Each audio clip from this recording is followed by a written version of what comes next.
यहाँ पे एक बात कि आत्मा कंफ्यूज होती है कि भाई इतना ज्ञान सुनने के बाद भी एक क्लैरिटी नहीं है कि अब इतना संस्थाओं में इतना ज्ञान है, तो अब हम करें क्या, सत्य क्या है। तो सत्य को मैं तुम्हें 1 मिनट में रियलाइज करा दूँ क्या, कि भाई तुम्हारा लक्ष्य क्या है, कि तुम्हें इस हद की दुनिया से परमानेंट के लिए जाना है। सभी संस्थाओं ने तुम्हें बता दिया कि इस संस्था को फॉलो करोगे तो 5,000 साल के लिए निवृत्ति होगी, फिर 5,000 साल बाद फिर पैदा हो जाओगे, फिर यही दुख में आ जाओगे। आर्य समाज बोलते हैं तुम्हारी मुक्ति सिर्फ 36 कल्प तक हो सकती है, उसके बाद फिर तुम आ जाओगे। कोई और नया कंसेप्ट लेके आता है कि भाई तुम इतने चतुर्युग तक फ्री हो जाओगे, उसके बाद नहीं।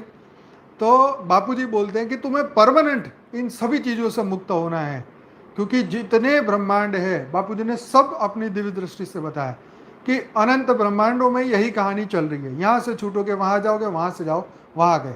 तुमने इसको गुरु बनाया तो ये गुरु तुम्हें लेके अपने दूसरे यूनिवर्स में ले जाएगा है, या तुम इसको मानोगे तो यहाँ मंगल ग्रह में पहुँच जाओगे, वहाँ जाके जीवन शुरू होगा, फिर वहाँ रहोगे।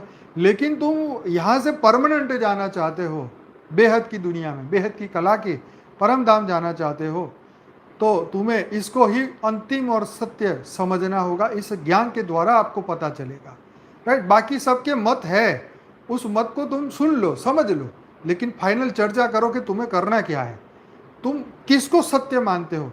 क्या तुम बार बार इसी कर्म चक्र में आना चाहते हो, बार बार जीवन लेना चाहते हो, बार बार मौज करनी है, तो फिर अभी ज्ञान छोड़ो, जाओ सीधा मौज करो।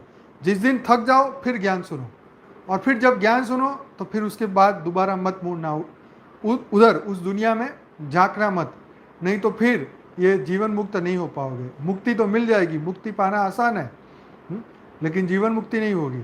तो 1 मिनट में रियलाइजेशन तुम्हारा ऐसा ही होगा कि जब तुम अपने लक्ष्य को सामने रखोगे कि नहीं बस अब ये बहुत हो गया, ये जन्म आखिरी है मेरा, अब मुझे जीवन मुक्त होना है और सीधा बेहद की कला के परम धाम जाना है।